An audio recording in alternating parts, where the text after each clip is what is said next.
This is The Importance of Being Earnest by Oscar Wilde, Act 1, Algernon Moncrief's flat in Half Moon Street. The players are John Worthing, J.P., Charles Collett, Jack, Algernon Moncrief, Brian Collett. I'm going to be Lane, I'm Kathy Collett, but mostly I'm going to be Lady Bracknell. And Jess Collett will be the Honorable Gwendolyn Fairfax. Start. I am in love with Gwendolyn. I have come up to town expressly to propose to her. I thought you had come up for pleasure. I call that business. How utterly unromantic you are. I really don't see anything romantic in proposing. It is very romantic to be in love, but there's nothing romantic about a definite proposal. Why? One may be accepted, or one usually is, I believe. Then the excitement is all over. The very essence of romance is uncertainty. If ever I get married, I shall certainly try to forget the fact. You are not married to her, and I don't think you ever will be. Why on earth do you say that? Well, in the first place, girls never marry the men they flirt with. Girls don't think it right. Oh, that's nonsense. It isn't. It's a great truth. It accounts for the extraordinary number of bachelors that one sees all over the place. In the second case, I don't give my consent. Your consent? My dear fellow, Gwendolyn is my first cousin, and before I allow you to marry her, you will have to clear up the whole question of Cecily. Bell. Cecily? What on earth do you mean? What do you mean, Algy, by Cecily? I don't know anyone of the name of Cecily. Lane, bring me the cigarette case Mr. Worthing left in the smoking room the last time he dined here. Yes, sir.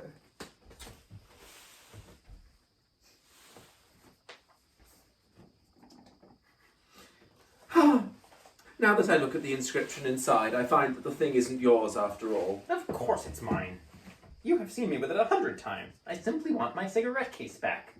Yes, but this isn't your cigarette case. This cigarette case is a present from someone of the name of Cecily. And you said you didn't know anyone of that name. Well, if you want to know, Cecily happens to be my aunt. Your aunt? Yes, charming old lady she is too. Lives at Tunbridge Wells. Just give it back to me, Algy. But why does she call herself Little Cecily if she is your aunt and lives in Tunbridge Wells? From Little Cecily with her fondest love. My dear fellow, what on earth is there in that? Some aunts are tall, some aunts are not tall. That is a matter that surely an aunt may be allowed to decide for herself. You seem to think that every aunt should be exactly like your aunt. That is absurd. For heaven's sake, give me back my cigarette case. Yes, but why does your aunt call you her uncle? From Little Cecily with her fondest love to her dear Uncle Jack. There is no objection, I admit, to an aunt being a small aunt, but why an aunt, no matter what her size may be, should call her own nephew her uncle, I can't quite make out. Besides, your name isn't Jack at all, it is Earnest. It isn't Ernest, it's Jack. You have always told me it was Earnest. I have introduced you to everyone as Earnest. You answer to the name of Earnest. You look as if your name was Ernest. You are the most earnest-looking person I ever saw in my life. It is perfectly absurd you're saying that your name isn't Ernest. It's on your cards. Here is one of them. Mr. Ernest Worthing, B4, the Albany. I'll keep this as proof your name is Ernest if ever you attempt to deny it to me or to Gwendolyn or to anyone else. Well, my name is Ernest in town and Jack in the country, and the cigarette case was given to me in the country. Yes, but that does not account for the fact that your small Aunt Cecily, who lives at Tunbridge Wells, calls you her dear uncle. Come, old boy, you had much better have the thing out at once. My dear Algy, you talk exactly as if you were a dentist. It is very vulgar to talk like a dentist when one isn't a dentist. It produces a false impression. Well, that is exactly what dentists always do. Now, go on, tell me the whole thing. I may mention I have always suspected you of being a confirmed and secret Bunburyist, and I am quite sure of it now. Bunburyist? What on earth do you mean by a Bunburyist? I will reveal to you the meaning of that incomparable expression as soon as you are kind enough to inform me why you are Ernest in town and Jack in the country. Well, produce my cigarette case first. Here it is. Now, produce your explanation and pray make it improbable. My dear fellow, there's nothing improbable about my explanation at all. In fact, it's perfectly ordinary. Old Mr. Thomas Cardew, who adopted me when I was a little boy, made me in his will guardian to his granddaughter, Miss Cecily Cardew. Cecily, who addresses me as her uncle from motives of respect that you could not possibly appreciate, lives at my place in the country under the charge of her admirable governess, Miss Prism. Why are you Ernest in town and Jack in the country? My dear Algy, I don't know whether you will be able to understand my real motives. You are hardly serious enough. When one is placed in the position of guardian, one has to adopt a very high moral tone on all subjects. It's one's duty to do so. And as a high moral tone can hardly be said to conduce very much to either one's health or one's happiness, in order to get up to town, I have always pretended to have a younger brother of the name of Earnest, who lives in the Albany and gets into the most dreadful scrapes. That, my dear Algy, is the whole truth, pure and simple. The truth is rarely pure and never simple. What you really are is a Bunburyist. I was quite right in saying you were a Bunburyist. You are one of the most advanced Bunburyists I know. What on earth do you mean? You have invented a very useful younger brother called Earnest, in order that you may be able to come up to town as often as you like. I have invented an invaluable permanent invalid called Bunbury, in order that I may be able to go down to the country whenever I choose. Bunbury is perfectly invaluable. If it wasn't for Bunbury's extraordinary bad health, for instance, I wouldn't be able to dine with you at Willis's tonight, for I have been really engaged to Aunt Augusta for more than a week. I haven't asked you to dine with me anywhere tonight. I know. You are absurdly careless about sending out invitations. It's very foolish of you. Nothing annoys people so much as not receiving invitations. You had much better dine with your Aunt Augusta. I have not the smallest intention of doing anything of the kind. Now that I know you to be a confirmed Bunburyist, I naturally want to talk to you about Bunburying. I want to tell you the rules. I'm not a Bunburyist at all. If Gwendolen accepts me, I'm going to kill my brother. Indeed, I think I'll kill him in any case. Cecily is a little too much interested in him. It is rather a bore. So I'm going to get rid of Ernest. And I strongly advise you to do the same with your invalid friend who has the absurd name. Nothing will induce me to part with Bunbury. And if you ever get married, seems to me extremely problematic, you will be very glad to know Bunbury. A man who marries without knowing Bunbury has a very tedious time of it. That is nonsense. If I marry a charming girl like Gwendolen, and she is the only girl I ever saw in my life that I would marry, I certainly won't want to know Bunbury. Ah, that must be Aunt Augusta. Only relatives or creditors ever ring in that Wagnerian manner. Now, if I get her out of the way for 10 minutes so that you can have an opportunity for proposing to Gwendolen, may I dine with you tonight at Willis's? I suppose so, if you want to. Yes, but you must be serious about it. I hate people who are not serious about meals. It's so shallow of them. Lady Bracknell and Miss Fairfax. Good afternoon, dear Algernon. I hope you are behaving very well. I'm feeling very well, Aunt Augusta.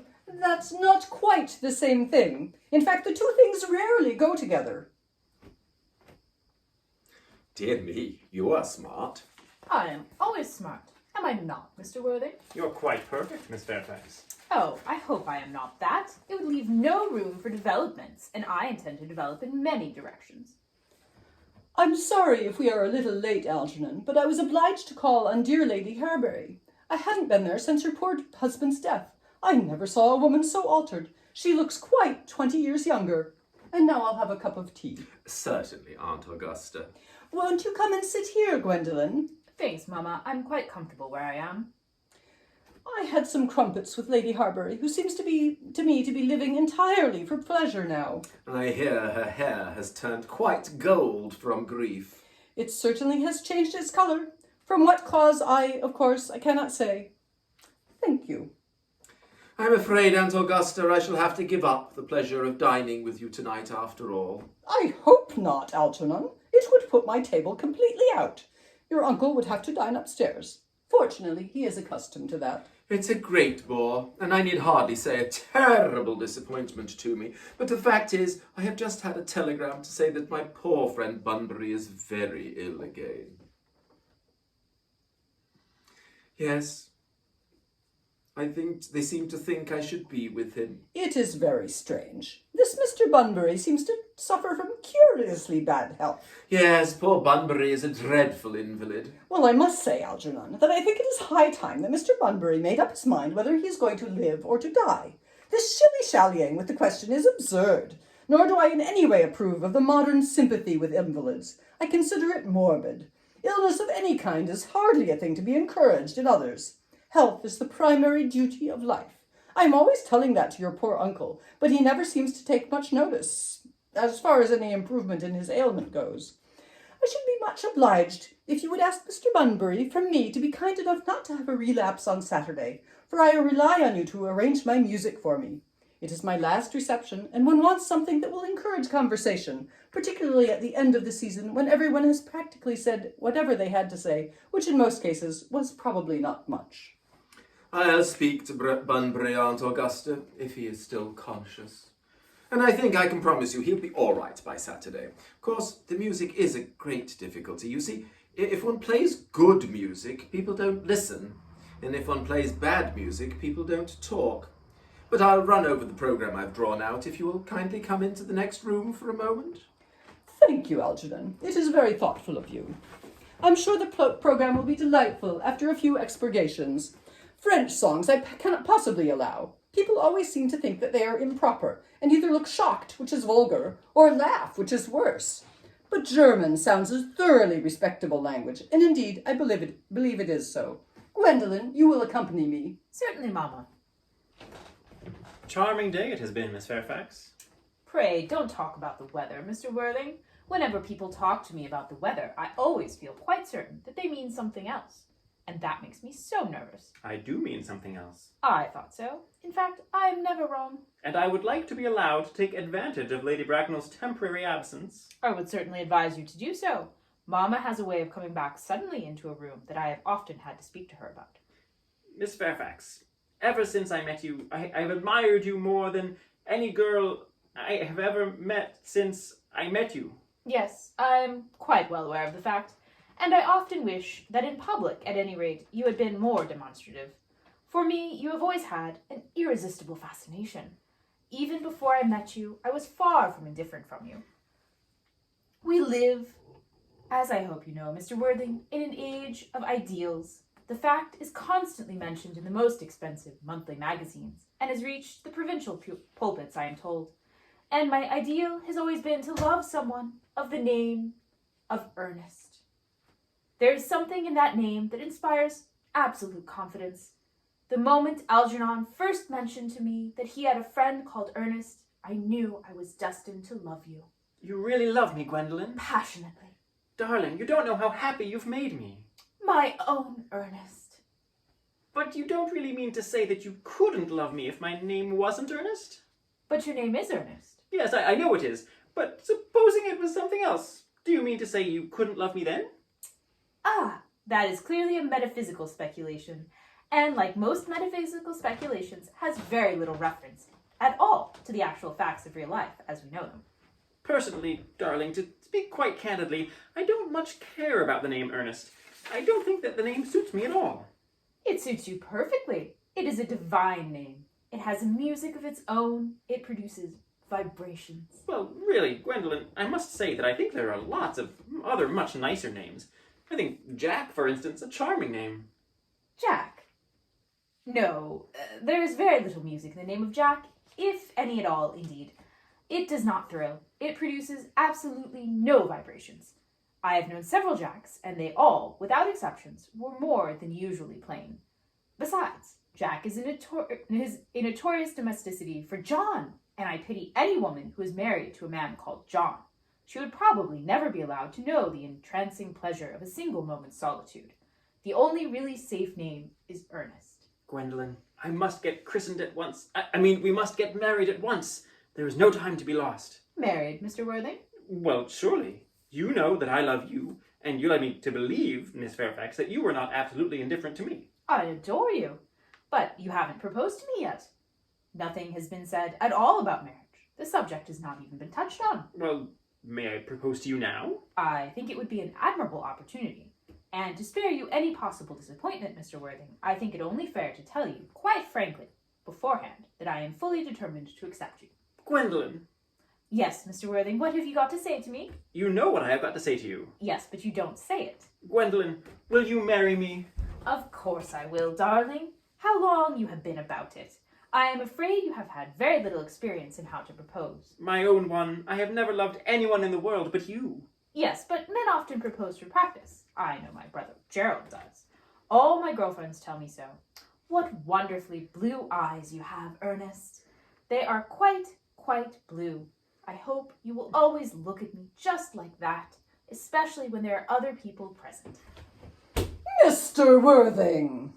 Rise, sir, from this semi-recumbent posture. It is most indecorous. Mama! I must beg you to retire. This is no place for you. Besides, Mr. Worthing has not quite finished yet. Finished what, may I ask? I am engaged to Mr. Worthing, Mama. Pardon me, you are not engaged to anyone. When you do become engaged to someone, I, or your father, should his health permit him, will inform you of the fact. An engagement should come on a young girl as a surprise, pleasant or unpleasant, as the case may be. It is hardly a matter that she could be allowed to arrange for herself. And now I have a few questions to put to you, Mr. Worthing. While I am making these inquiries, you, Gwendolen, will wait for me below in the carriage. Mama! In the carriage, Gwendolen!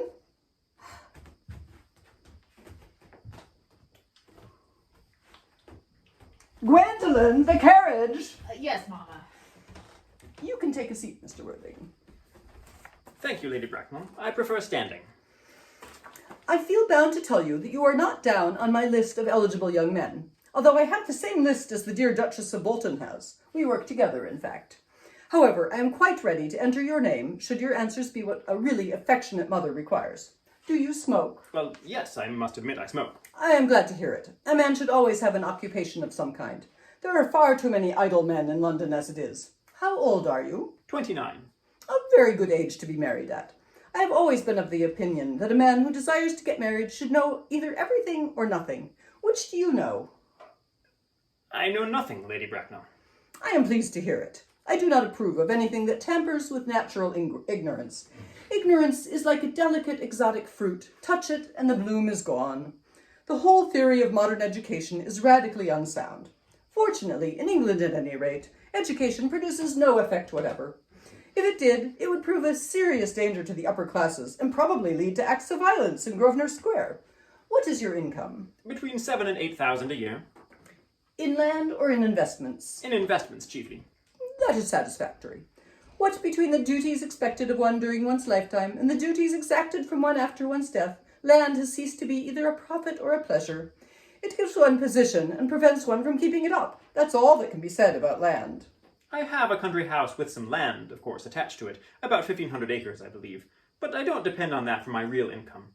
In fact, as far as I can make out, the poachers are the only people who make anything out of it. A country house? How many bedrooms? Well, that point can be cleared up afterwards. You have a townhouse, I hope. A girl with a simple, unspoiled nature like Gwendolen could hardly be expected to reside in the country. Well, I own a house in Belgrave Square, but it is let by the year to Lady Bloxham. Of course, I can get it back whenever I like, at 6 months' notice. Lady Bloxham? I don't know her. Oh, she goes about very little. She is a lady considerably advanced in years. Ah, nowadays that is no guarantee of respectability of character. What number in Belgrave Square? 149. The unfashionable side. I thought there was something. However, that could easily be altered. Do you mean the fashion or the side? Both, if necessary, I presume. What are your politics? Well, I am afraid I really have none. I am a liberal unionist. Oh, they count as Tories. They dine with us. Or come in the evening at any rate. Now to minor matters. Are your parents living? I have lost both my parents. To lose one parent, Mr. Worthing, may be regarded as a misfortune. To lose both looks like carelessness. Who was your father? He was evidently a man of some wealth. Was he born in what the radical papers call the purple of commerce? Or did he rise from the ranks of the aristocracy? I'm afraid I really don't know. The fact is, Lady Bracknell, I said I had lost my parents. It would be nearer the truth to say that my parents seem to have lost me. I don't actually know who I am by birth. I was found. Found? The late Mr. Thomas Cardew, an old gentleman of very charitable and kindly disposition, found me and gave me the name of Worthing, because he happened to have a first-class ticket for Worthing in his pocket at the time. Worthing is a place in Sussex. It is a seaside resort. Where did the charitable gentleman who had a first-class ticket for the seaside resort find you? In a handbag. A handbag? Yes, Lady Bracknell. I was in a handbag. A somewhat large, black leather handbag with handles to it. An ordinary handbag, in fact. In what locality did this Mr. James or Thomas Cardew come across this ordinary handbag? In the cloakroom at Victoria Station. It was given to him in mistake for his own. The cloakroom at Victoria Station? Yes, the Brighton line. The line is immaterial. Mr. Worthing, I confess I feel somewhat bewildered by what you have just told me. To be born, or at any rate bred, in a handbag, whether it had handles or not, seems to me to display contempt for the ordinary decencies of family life that reminds one of the worst excesses of the French Revolution. And I presume you know what that unfortunate movement led to. As for the particular locality in which the handbag was found, a cloakroom at a railway station might serve to conceal a social indiscretion, has probably indeed been used for that purpose before now, but it could hardly be regarded as an assured basis for a recognized position in good society. May I ask you then what you would advise me to do? I need hardly say I would do anything in the world to ensure Gwendolyn's happiness. I would strongly advise you, Mr. Worthing, to try and acquire some relations as soon as possible, and to make a definite effort to produce at any rate one parent of either sex before the season is quite over. Well, I don't see how I could possibly manage to do that. I can produce the handbag at any moment. It is in my dressing room at home. I really think that should satisfy you, Lady Bracknell. Me, sir? What has it to do with me? You can hardly imagine that I and Lord Bracknell would dream of allowing our only daughter, a girl brought up with the utmost care, to marry into a cloakroom and form an alliance with a parcel. Good morning, Mr. Worthing.